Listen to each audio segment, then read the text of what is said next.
welcome. This is Blacklisted Radio. My name is Doug Owen, and this is the 29th day of November 2014. I'm the senior editor of BlacklistedNews.com, and this is our weekly wrap-up.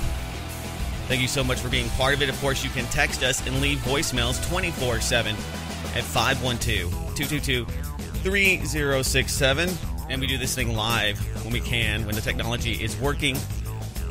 We've said that before, right? Nothing new.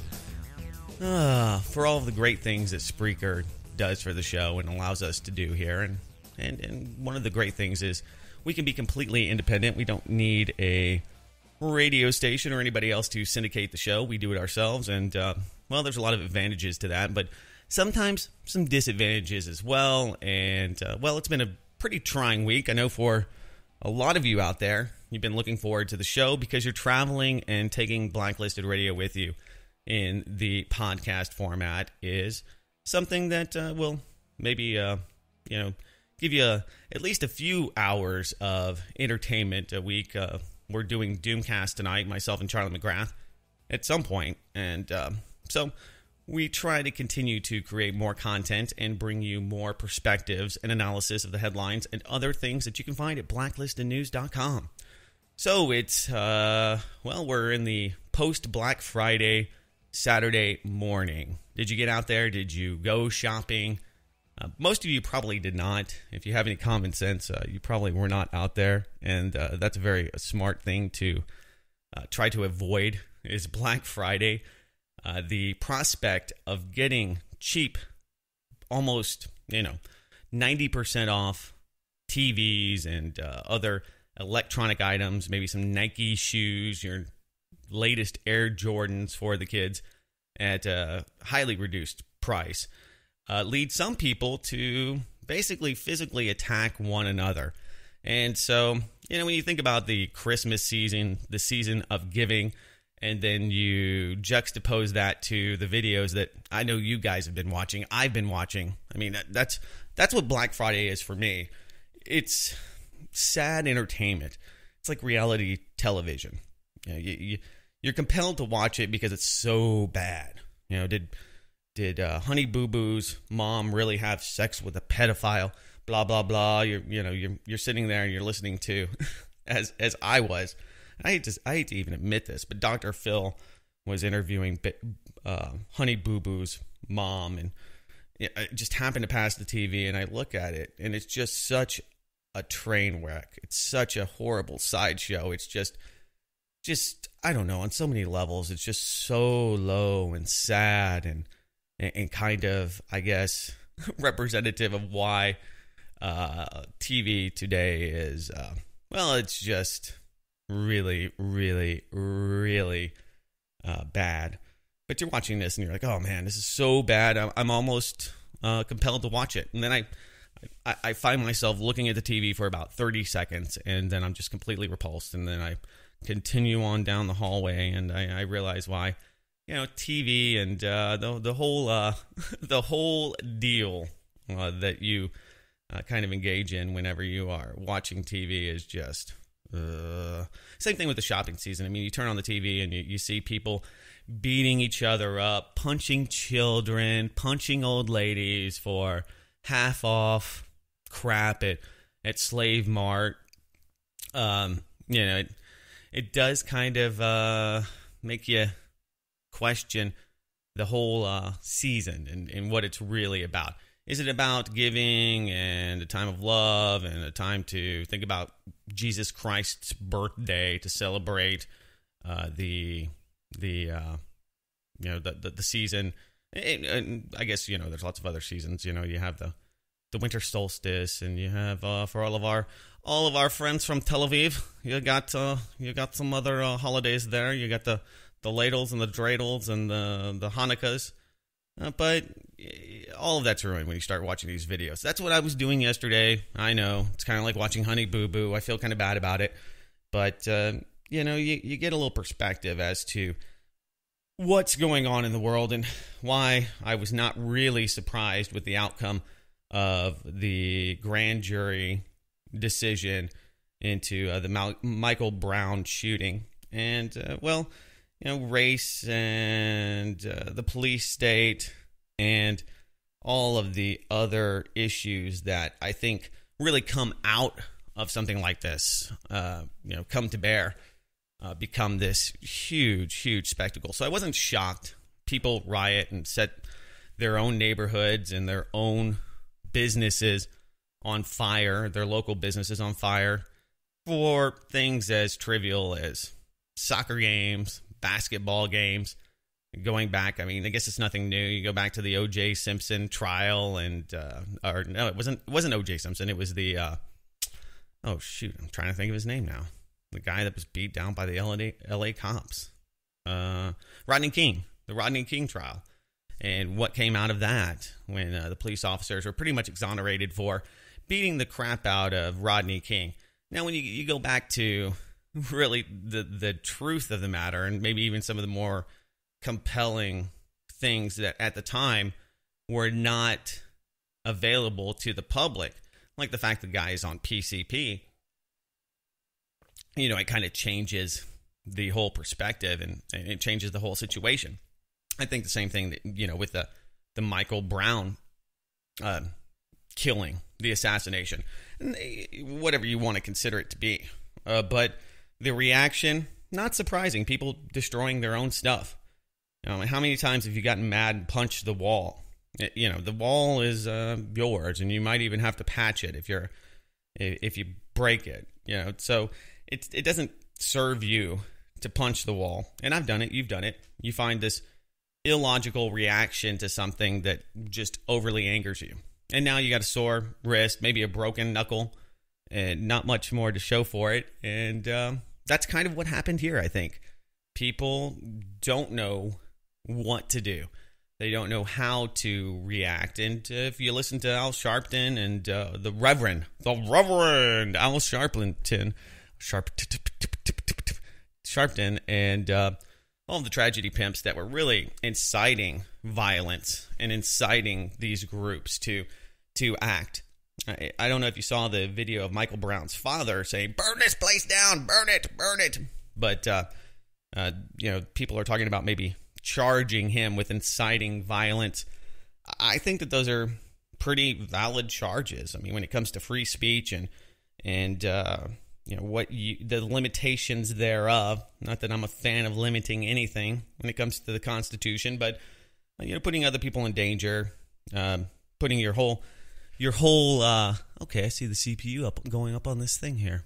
I've been troubleshooting this little Spreaker issue that we've had when we're doing the show, which is probably not great, but anyway, when it comes to inciting violence, that's a no-no. Screaming fire in the theater, that old adage, that is, man, I hate to veer towards the government is slowing me down. The government's coming after my computers. The government's taking the show off the air, because a lot of people do that. But man, it just seems so convenient that as soon as I get into a good rant here, this thing just starts going left. So I don't know if I really believe that we should have charges against Michael Brown, his father, or obviously I think that the people that are starting fires and starting the chaos and attacking, doing physical assaults against police officers, those people should be tried, and they probably will. They've got the biometric technology to basically identify almost all of these protesters, even the ones that have masks and the like, and maybe they'll be using that to go after these people individually. It's usually what happens. They let everything cool down, and then they start the roundup here in a month or two. That may happen. I've come right back to who's the victim in this scenario. I don't think that Michael Brown himself is a victim. You strong arm rob a store clerk for something that might be pretty trivial. I know a lot of people try to downplay this to say, well, this is no different than stealing or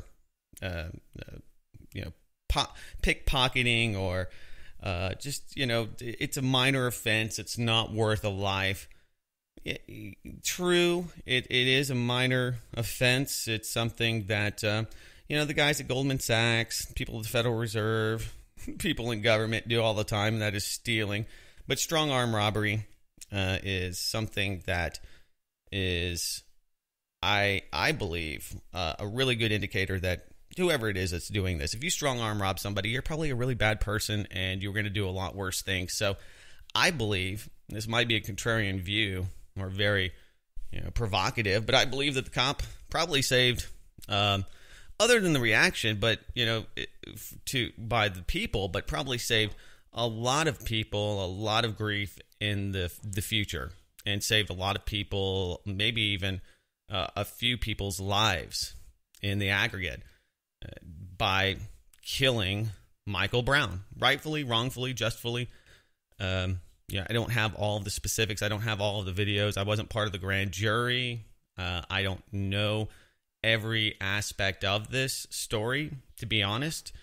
Most people have an opinion, and it's only somewhat informed. But I'll honestly say I don't really know if this was justified. But it's not too unjustified. In this world, people get killed for much more trivial things. So most of the people that are reacting, or in my opinion, overreacting to this homicide, they are upset about injustice, the unaccountability of the government and police in general. This was just the spark that lit the fire. A lot of these people don't have any kind of future. I mean, you look at these people, and I'll be honest, I see a lot of these kids, and I know that there's a huge separation between protesters and looters.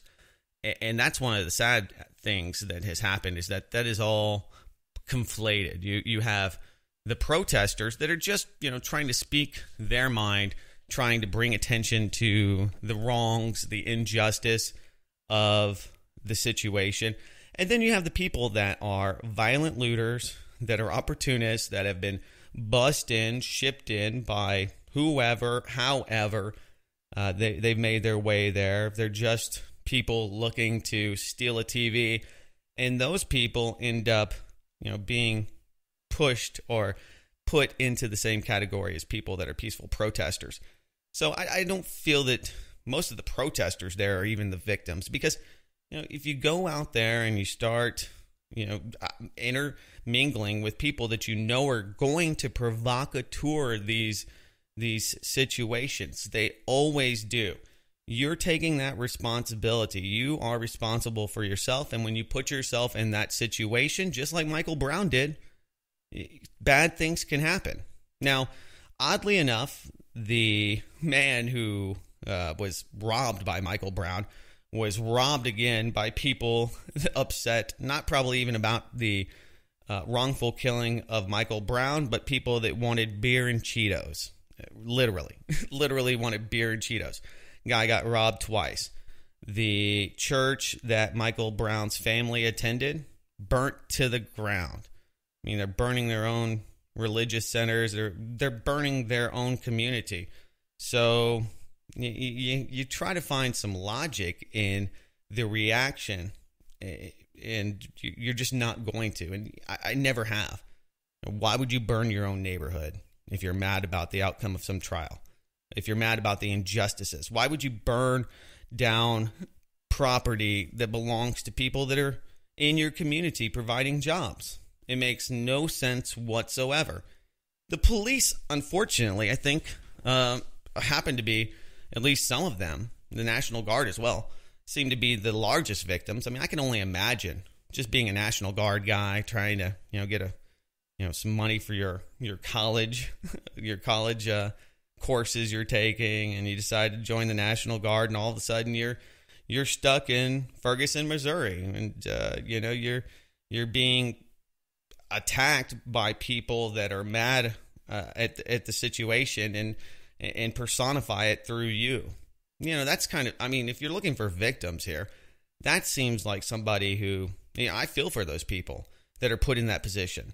You sign on for the duty, but you never know when you're going to have to institute martial law in a state of emergency. And I don't imagine most of those people want to be there. The state did a pretty piss poor job protecting property, and their focus has always been about controlling the people and spraying the people with tear gas and controlling the media and instituting, with the federal government no less, no-fly zones to control the media, to control the picture. The problem is that police departments, the state, they are not equipped and don't have the influence or power to control the media. And so the media has demonized them, rightfully so. And the attacks on media have only proven to, I think, everyone watching the world that the government is in the wrong. Okay, if you're so worried about being filmed and what you're doing being shown to the world, what the hell are you doing? Obviously, whatever you're doing is pretty crappy. It's just not it's not good. It's probably illegal, and it's probably going to bring you a lot of scrutiny and possibly an indictment. So indicting the police is something the media would do and has been doing. And in a lot of ways, a lot of people have blamed the media for inciting all of this. And I'd hate to blame the media, people that are just trying to bring you imagery of what's happening, for the situation. Because at the end of the day, if it wasn't interesting, if it wasn't something that was bringing in ratings and had common interest, global interest, the media wouldn't be there. You wouldn't have Anderson Cooper on the scene and all of these other Nor-do-wells, ops, really, on the ground. And so, that's one of the other interesting aspects of this, is the media's role in, really stoking the flames. I mean, if you saw some of the coverage, I could play all of these clips for you. Most of you have already seen them, where the cops or the media is saying, what are you going to do now? What are you going to do now? Now that you found out that Michael Brown his death is going to be forgotten, that the police officer is getting away with murder, what are you going to do? We're going to burn it down. So, I think that there's a lot of people in the media that, might be culpable for trying to incite these angry mobs. And it only serves them, really, their interests, because they want ratings, they want videos, they want to go viral on, with their coverage. And a great way to do that is incite a riot. I mean, if you have a bunch of people sitting there saying, give peace a chance, the police state's bad, but we're going to show you that we are better than the police by not burning down businesses, then, that's not a story. It's not interesting. There's no way to really use that to justify the heavy-handed tactics of the state. But you get all these people out there burning things down, then, what do? It's not about controlling the protesters. It's or the looters and the property damagers. It's about going after peaceful protesters. It's about giving the state more technology to look through your cell phone, or the internet kill switch, or cell phone kill switches, monitoring Twitter. I mean, we can go through the huge array of tools that the state wants to be able to control people. Case in point, when they had the riots in Oakland at the BART station, when those transit cops ended up assassinating a few, there was one gentleman that was killed right in the view of the camera. People were really upset, and Anonymous and some other groups arranged these protests that took place inside the BART traffic, or the train tunnels. And some of you probably remember this. And the police department shut down their cell phones. Now a lot more has come out about the Stingray technology and the low-flying planes that are flying across the U.S. that are intercepting cell phone communications. But all of that stuff that is completely illegal, that violates the Fourth Amendment and the spirit of the Bill of Rights, all of that is justified because we have to stop these looters from burning down Church's Chicken. So, I went to South Texas for the Thanksgiving siesta, as it usually is for me, and had a really good time. Got to spend some quality time with my wife's family, who are all Hispanic, who live very close to the border, and all want to talk about the latest amnesty bill. They want to talk about what's happening in Ferguson. My wife's uncle's sister is a police officer in San Antonio. She's been there on the beat for right at 20 years. A really nice lady named Christy. And so we were talking about the Ferguson riots, and she said, so I like to get their perspectives. I like to see how people are interpreting the mainstream media, because most of these people, they're pretty, they're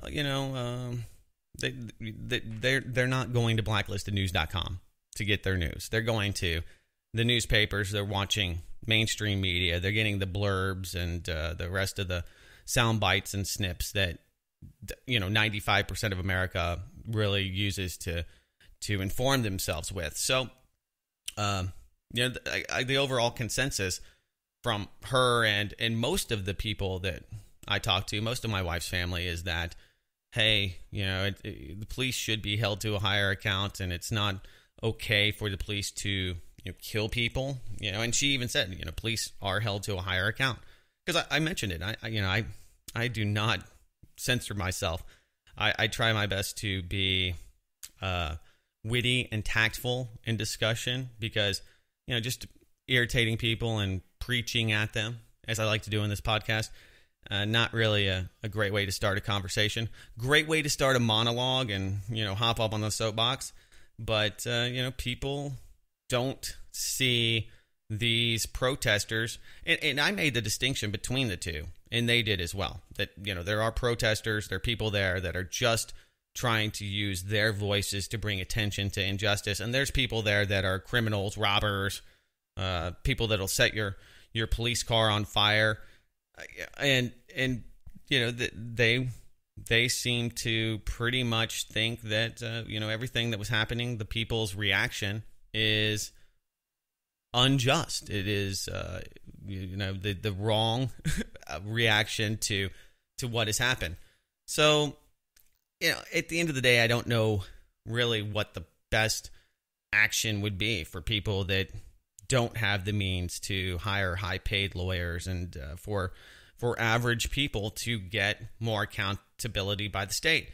But there are those out there that say, well, you got to do something. You got to fight the police state, Doug. I saw tons of tweets. Let's burn the police state down. And, it's just a simpleton view. And I hate to call people simpletons, but you really are if you believe that you're going to burn the police state down. I don't even know what that means or what that would entail, but you can kill a police officer, okay?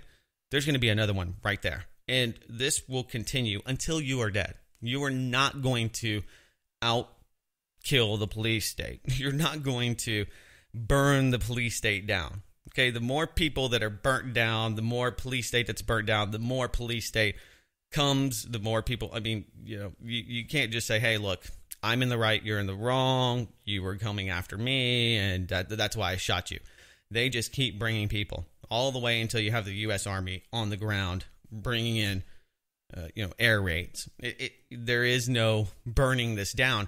And the fact that people would think that you could just fight the police state, we're going to fight them. You can't fight them in a physical battle, in a war, because they have unlimited resources, whereas average people have very limited resources. So, fighting other people, other individuals, police officers, because you feel that there was an injustice, doesn't make it right. It doesn't make you any more altruistic or make anything better, really. And it doesn't change the way that police treat people in Ferguson, Missouri. If anything, I think that after all of this, they'll probably treat them much worse. And I think that America and the world watching would say, well, this justifies the police state that we have. I mean, there's plenty of people that say, well, why do we need SWAT teams, Doug? Why do we need all of these government cronies and and guys that are, out there trying to allegedly protect us. Why do we need this police state? When you look at what happened in Ferguson, Missouri, I mean, that's your case in point. Now, I would say that the government did a pretty piss poor job. I think most of you listening would as well. They didn't protect people's property. If you look at all the property that was burned down and all of the victims of the rioters and all the people that were being, having their property destroyed, the police did not do their job to protect and serve, to protect your property. Did a horrible job. By any metric, horrible.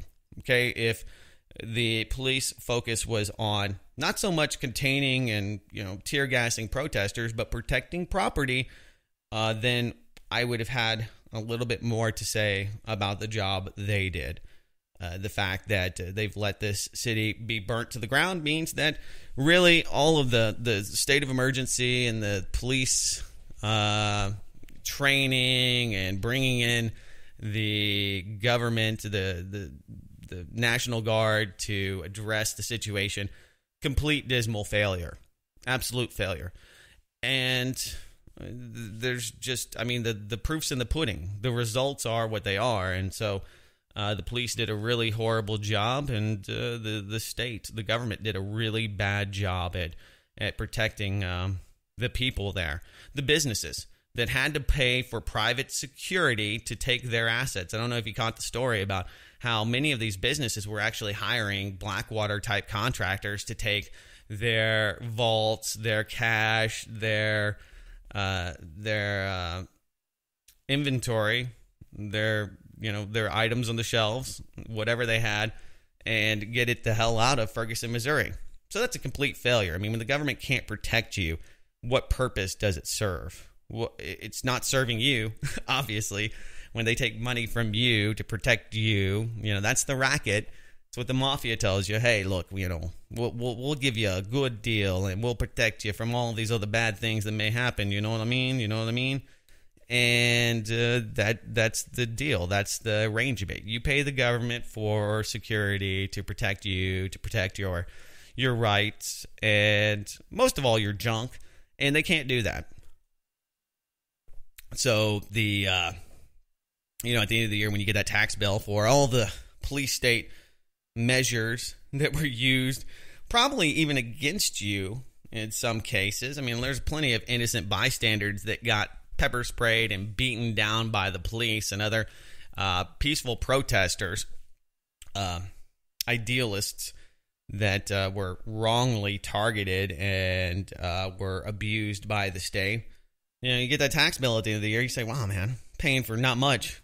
Paying for not much here. Paying for, I don't know, to be a political pawn, to be abused by the citizenry. I don't know. It seems to me that pretty ineffective, and proves once again that the state doesn't really care about doing what their main mission should be, and that is protecting you. They did not protect the people.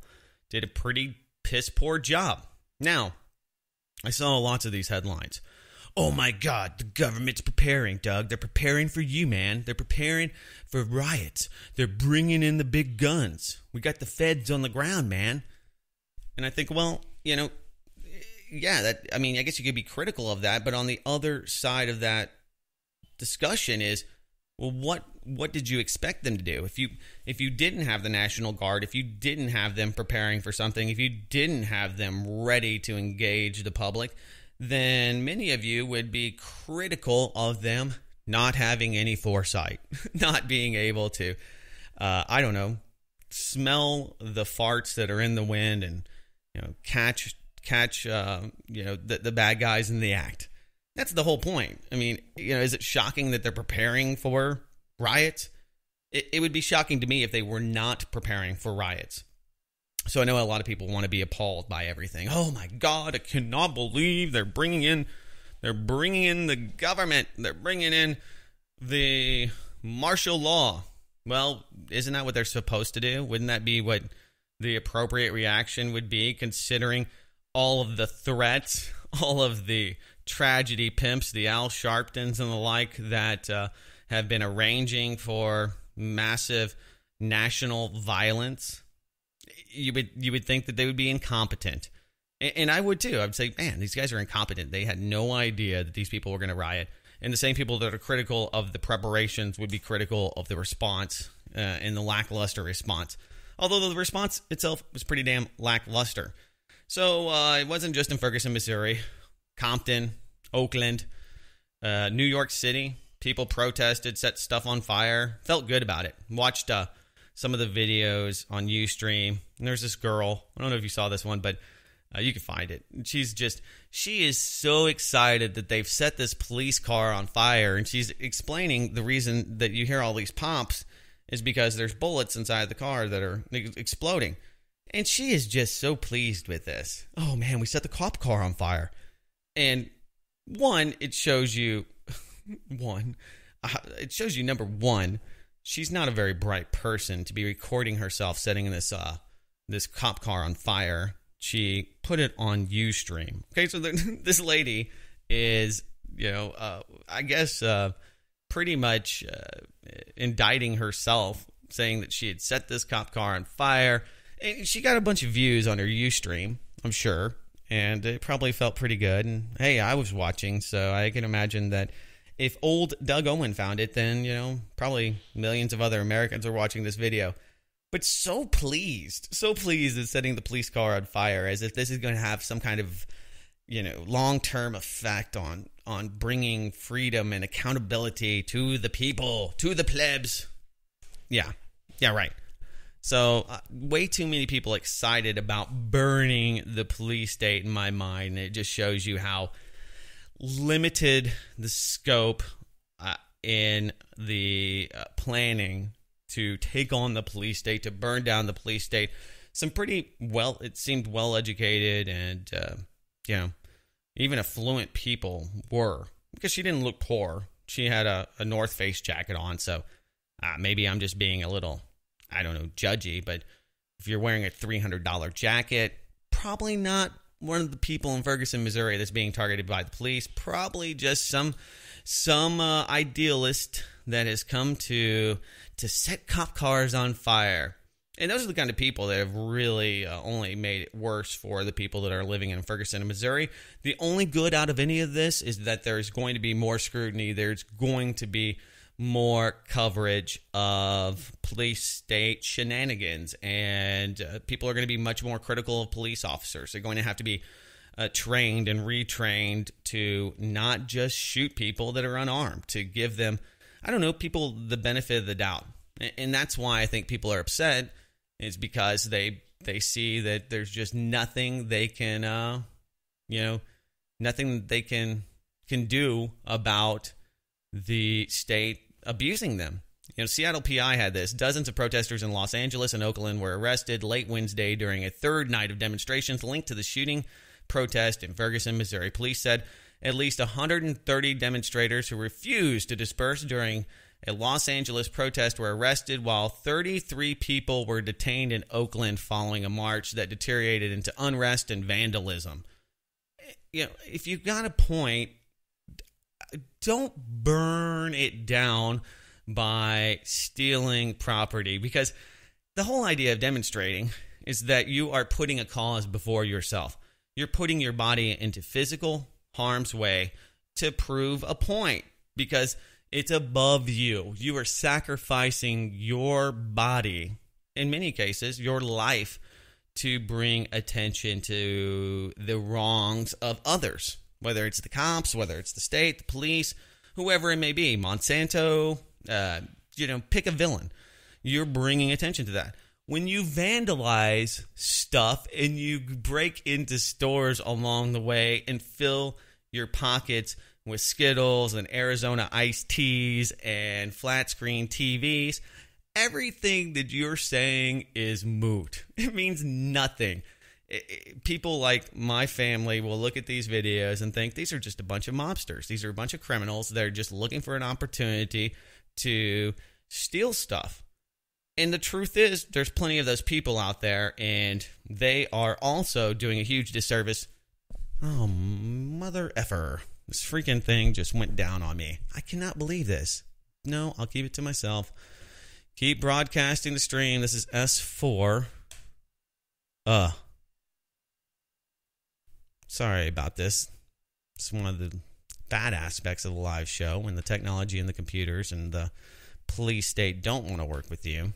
Let's see. But we do this to entertain. Oh, I'm trying to touch the wrong screen. S4, refresh. F4, yes. H. All right. Damn it. All right. So, anyway. Yeah. Live again.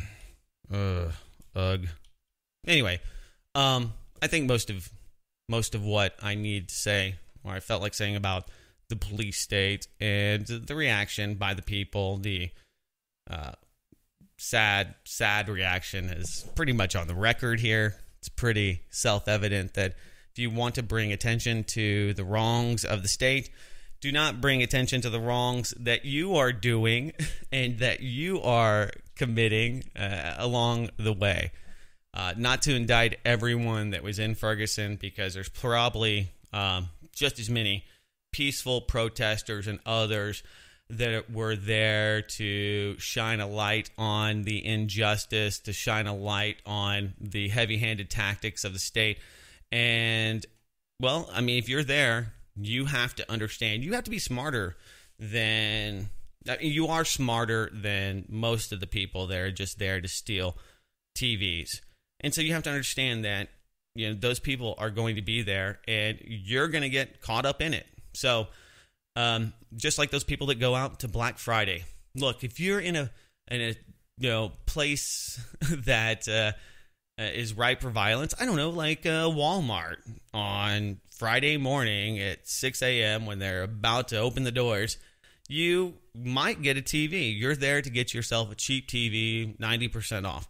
There's a good chance that you might find a thug that's going to kick your kid in the face to take that TV. Sad? Yes. Unfortunate? Yes. But if you're bright enough to listen to this podcast, you should know that that is possibly one of the outcomes, possibly one of the things that is going to happen.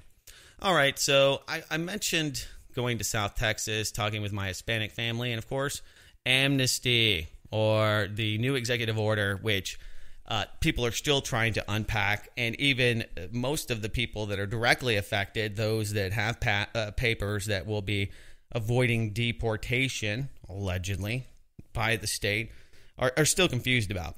So, literally, we were about 100 miles north of Mexico.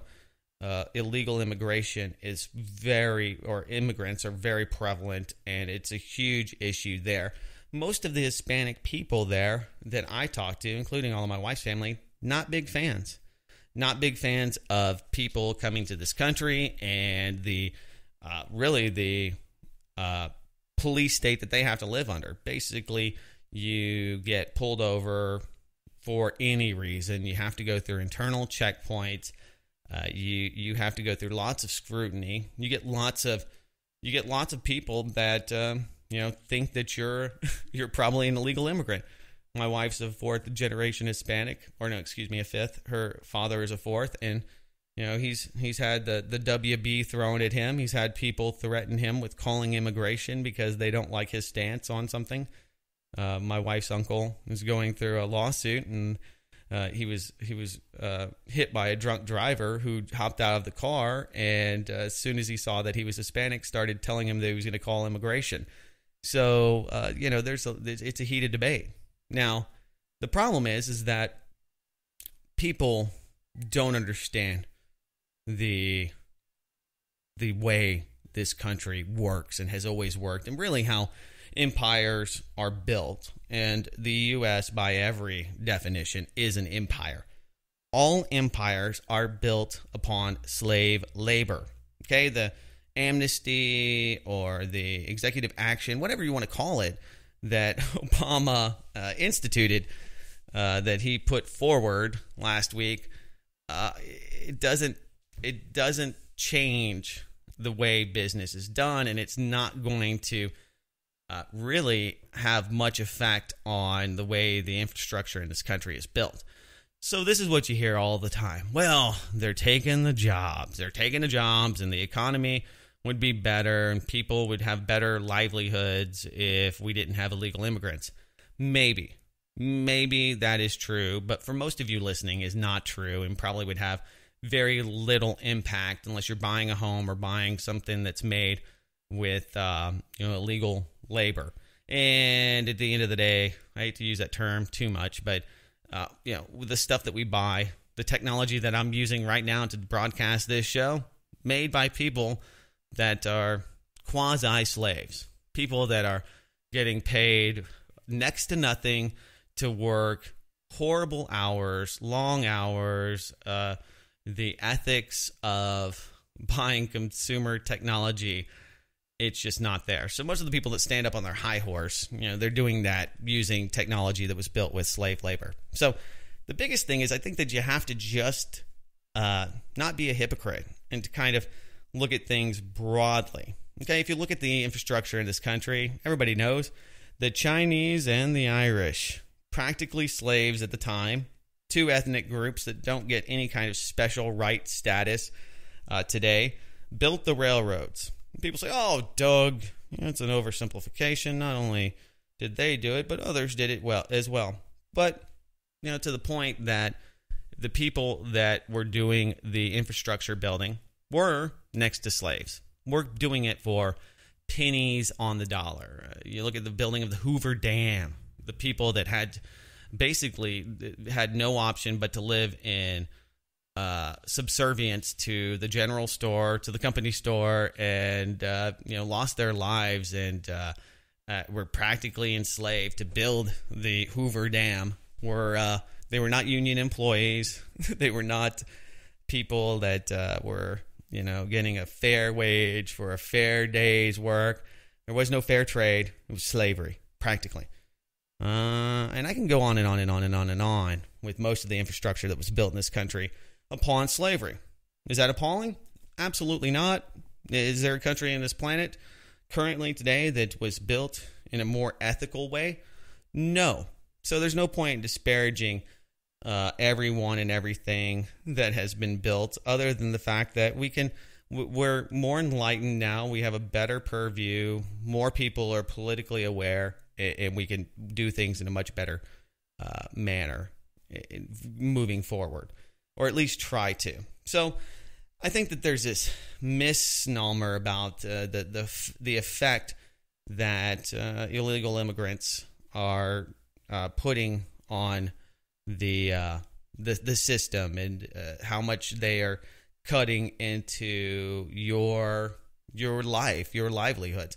And I brought up this point that when you look at Social Security, CHIP here in Texas, SNAP, which is food stamps, and all the other bennies that people may or may not receive as part of this amnesty bill, who knows what's really happening, what's actually going to happen.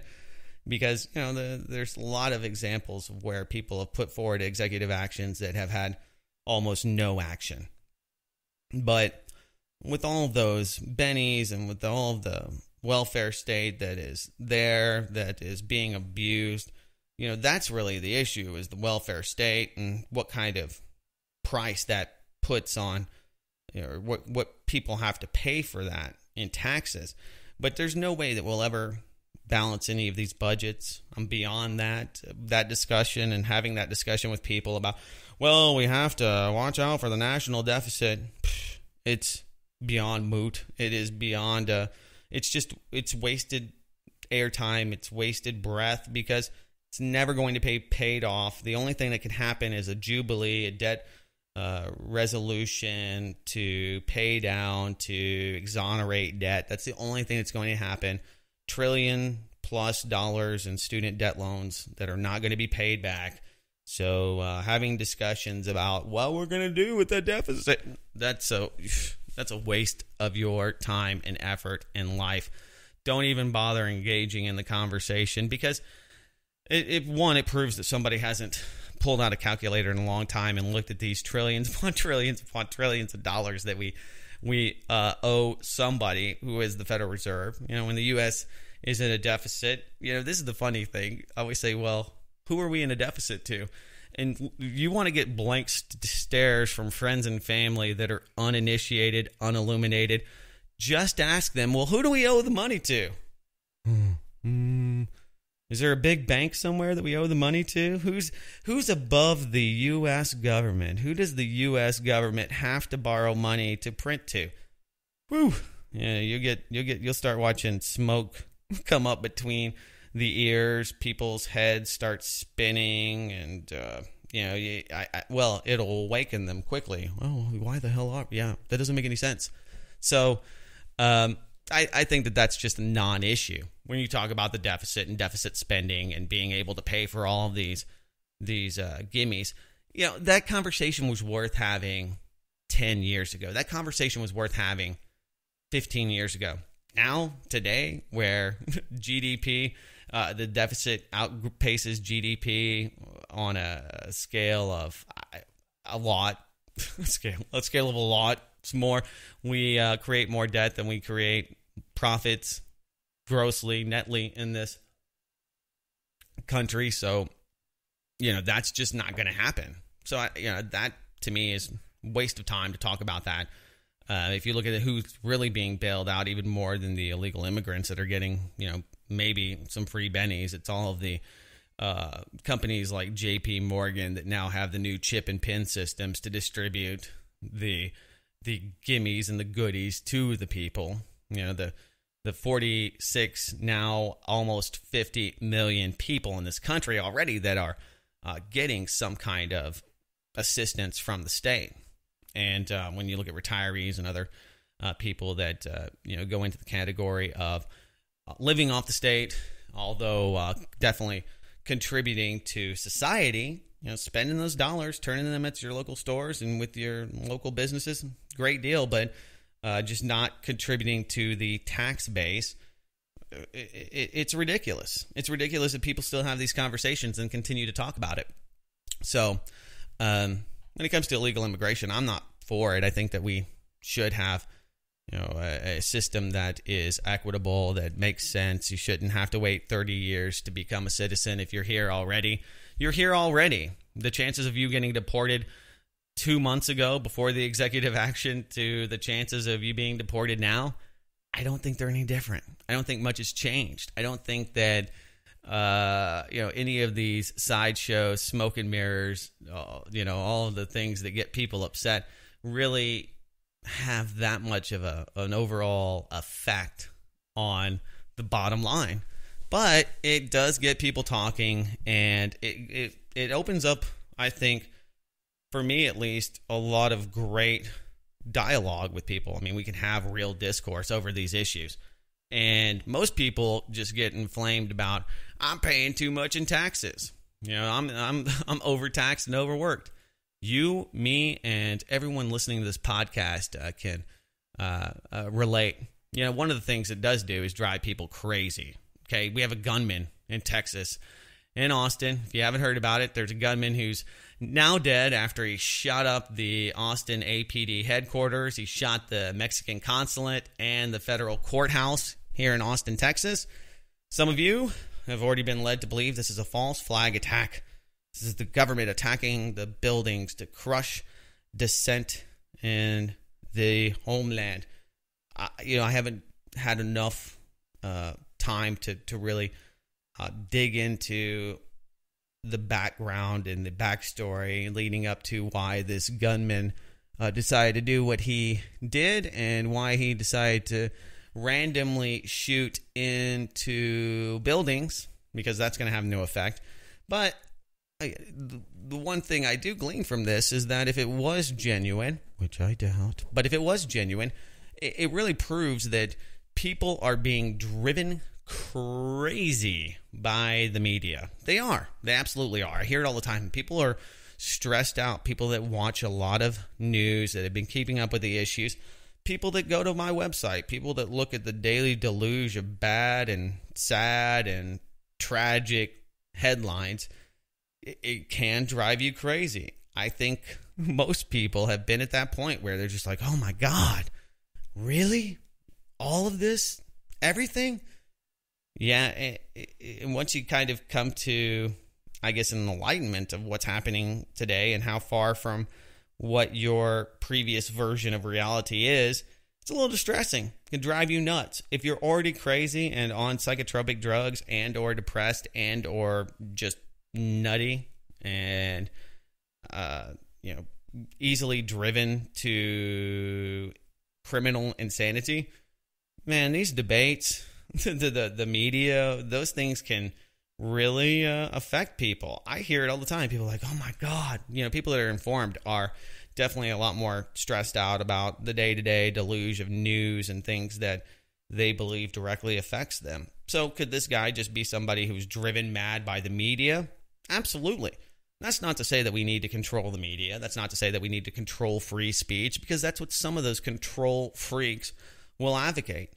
They want more control. See, the media, we need to get rid of all of the alternative media. We need more controls. We need to look into your tweets. We need to be able to find all of your Facebook friends, and we need to find a political ideology that drew you to this, and then scrutinize that. And so this guy is going to be called a xenophobe. He's going to be called a right-wing nutbag, gun advocate. I mean, anything that he ever looked at on Facebook that he gave a like to will be scrutinized and thrown into the political firestorm. And they will be, thrown out there by all of the groups that love to use these tragedies to propagate their own agendas, whether it's gun control, illegal immigration. I mean, just go through the array of reasons why you'd start shooting up federal courthouses. All of those things are on the table. Of course, the media is going to use this instance as a way to demonize those that are critical of government policy. If you're critical of what's happening in the federal government, if you believe it's out of control, insane, and no good, you could get thrown into that whole mix. Just like the protesters, the peaceful ones that want to bring attention to the wrongs of the police state in Ferguson, Missouri, and in Los Angeles, Oakland. Those people are going to be equated to the violent protesters or the looters, the criminals, the people that are burning cop cars. They are all put into that context because everything is political. Everything's politicized. And in an environment where we live, where we are today, where everything has a political action committee that is pushing someone's personal or corporate agenda, you're going to have lots of that. Lots and lots of that. I mean, it's sad, and we have to, recognize that, see through it, and then, not fall for the bull crap. But it's not that doesn't necessarily mean the government staged this, although they do stage things. And whether or not this has a profound effect on gun rights or even illegal immigration, I doubt it. But it will be used to justify needing to monitor citizens, needing to have more transparency into your day-to-day activities, your financial records, your social media accounts, always, because that's what they do. I mean, if you look back to Hoover, the cross-dresser, back in the 1920s and 30s, we had a lot of anarchists in this country. A lot of people said that the federal government's illegitimate, and they bombed congressmen. They were killing senators. They were going after politicians, judges, people that held federal positions, and assassinating them, bombing them, killing them. Now, we didn't have the rash of terrorism and the rash of, zealous government and media that really was able to effectively demonize anybody who thought the state was illegitimate. But it was a time where we had lots and lots of terrorists in this country. Most people don't remember this because you weren't alive, and neither was I. But Hoover was able to basically get banks to turn over all sorts of information. And oddly enough, a video or a TV series my wife was watching, Boardwalk Empire, highlights a lot of the political discourse at the time of the show during, this is pre-Depression, during the roaring 20s and into the 30s. And one of the big problems that the politicians are having is, controlling these anarchists that are blowing up everything. Well, lo and behold, they were able to use the old, if you don't want to help us, I guess you sympathize with the terrorists at the time, anarchists, and were able to get banks to basically disclose all sorts of private information, as much as they had at the time, which, in comparison to the amount of data that is collected now, I mean, there's just nothing at all. But you see some of the strong arm tactics that were used by the state even then, by using politics, by using, things like, these little inferences that you are somehow connected, you're a sympathizer, we might have to put you on the list, might have to look into your mistresses, might have to look into your dirty deeds. Interestingly enough, there was a recent declassification of this letter to Martin Luther King from the feds, and basically saying that they're going to crush him, they're going to exploit his indiscretions in the bedroom, and basically narc him out for his, misdeeds. Some of the things that while he was out on the road and away from mama that he liked to do. Really disparaging, calling him an animal. I mean, racist tones, just this really disgusting letter that highlights the tactics used even then by a very, in most people's minds, a very mild police state, a very mild federal government, and compared to what we have today anyway. And it shows me that there's nothing new here. This is the same tactics that have been used throughout history by governments beyond the United States government, which at the moment gets most of the scrutiny. But it's just a kind of callback to what was used then and how it's being used now. Because if you can use history as a reference, or at least a way to try to give perspective and context to where we're at today, then things make a lot more sense. You're not nearly as distraught about illegal amnesty. And I hear that from the right. A lot of really good people that are highlighting, the complete and absolute lawlessness of the White House and the Justice Department and the IRS are so disparaged by little things. Not that they're little, but that are just not, that just don't have the effect that many would perceive, because it's more about their own agenda. They're so upset about the illegal immigrants in this country. But meanwhile, they don't realize that there's many people that are getting legal status in this country that are affecting their personal livelihoods much, much more. And the fact that even the response and the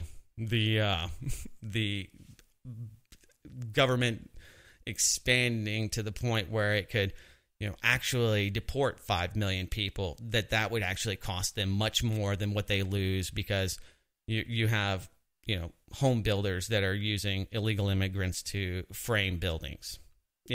So it's just this misplaced anger and this misplaced victimhood. You don't realize that you're more of a victim to the federal government than you are to people that are trying to escape the pretty dismal and out of control lives they live in, states that they live in South America. Thank you, NAFTA. Thank you, Al Gore. Thank you, Carlos Slim. I mean, I can go through all of the culprits that are not getting the due blame for the situation today. Why are the Honduran kids coming in droves? Well, it's a huge issue. We need to figure out what we're going to do. They're putting them in luxury hotels, Doug. Blah, blah, blah, blah, blah, blah, blah. This is not right. You're right. Okay, so why are they here? Those are the things that are absent from the conversation that I find to be offensive. The fact that nobody wants to scratch the surface. I mean, they're not even thumping it. They're not even brushing it. They're not even wiping the dust off of the real issues that have or the core reasons why we have the problems that we have today. the dismantling of unions in this country. Although I'm not a fan of unions, and they'll, I don't think that you need some union boss to take 10% of your pay to enrich himself in your best interests. I think people, workers have the right to mobilize and to unify in any way they want, and that you can do that without some mobster, some teamster helping you out doing that. But those are the kind of things that the dismantling of that, and even those that blame the government for everything that happens in the world, the government is behind it, don't give the proper attention, the proper blame to the privatization or the public-private partnerships that have arisen. I mean, it's one thing to have things that are conducted in the public's interest. Good deal, because you have accountability, you do have laws, you do have ethics, and you have people that could be maybe voted out. I know, idealistic Doug here. But in the private sector, there's no accountability, there's no FOIA request, there's no... You might fire them. They might slide out the back door. They might leave to some other country. But good luck getting any kind of accountability or culpability for people that are not subject to those same laws, that same transparency. So people that even want more accountability, they push for more privatization and putting things out of the reach of the public. And so it's a little irritating, just like working with this Spreaker stream. I want to thank all of you that have continued to support this show in all of its manifestations. Erica Skybird, she came in with $5 and she's on a monthly cycle, so we want to thank her for that, and the people out there that continue to support us by propagating the show, letting other people know that they can find a voice, I think, of reason, pretty reasonable voice, not to toot my own horn, but I think that I do bring a little levity and maybe at least some different looks to the headlines of the day, some of the other things that are going on. I know that today was more of a rant, more of a diatribe, but the content here, I think, is it's valuable because it puts these topics in perspective. If nothing else, you're not going to get a contrarian view like mine because it's not that popular. People want to either be on the right or the left, or they want to oppose all. They want to rail against one issue, the pet peeve issue of the day, the conspiracy catnip. We don't do that, even to our own detriment. I know the recipe: scare people and blame everything on the cops. That gets you pretty far in the alternative media. We've decided to not do that, to not take corporate sponsorships to get you to buy gold, which I'm not saying you shouldn't, but we don't push financial instruments that may or may not be advantageous to you and your portfolio, or products that may or may not help you. We don't do that. We're uncompromisable. We don't have private interest paying for your time. And that's the biggest, I think, aspect to what we do here and how it's so much different, is that most shows, most even podcasts, they use you as leverage for their own personal interests. They sell your time, your interest. And I'm just honored that you listen to the show. I am pleased that people find value in it, and we don't shop you to corporate sponsors. We'll never get rich doing this. We might not even break even, but it's something that you can believe in, something that I believe in, because I know that it's pure of heart and it has no interest other than the betterment of humanity. I know that sounds kind of grandiose, but literally, I mean, the lessons that we learn through history, through just having this kind of dialogue, these kind of discussions, does benefit a lot of people. And those of you out there that contact us that send us emails, that send us voicemails on the text line, 512-222-3067. I know that some of you out there appreciate it, so it's well worth doing, and I want to thank all of you that continue to support it. And with that said, let's see here if we can cue up that fine outro music. Let's see. I think we can. We have the technology. All right, so we'll do this again later on this evening. As mentioned, we will be doing the Doomcast number 69. Are we there? 68, 69? We'll be doing that tonight with Charlie McGrath. And I'll be back next weekend at 10 a.m. Central Standard Time at blacklistedRadio.com for another live edition of Blacklisted Radio. Until then, take care.